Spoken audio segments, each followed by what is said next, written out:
guys, nag-rides nga tayo dito from Pasig to ano to guys, Tanay, papuntang ano to eh, itong road na to papuntang Quiapo to guys. Baka maulan yung time ito eh, pasay pagsado, pero okay naman kahit na mabutik lang siya guys, pero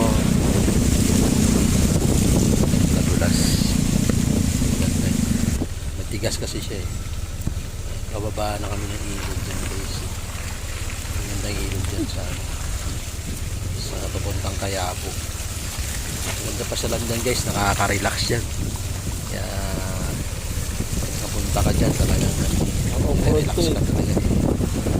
Tanawin, maligo ka sa ilog. Yan, ang ilog guys. Ganda dyan guys. Nakaka-relax.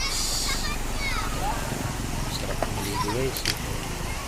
Malamig ng tubig dyan guys, talagang marirelax ka.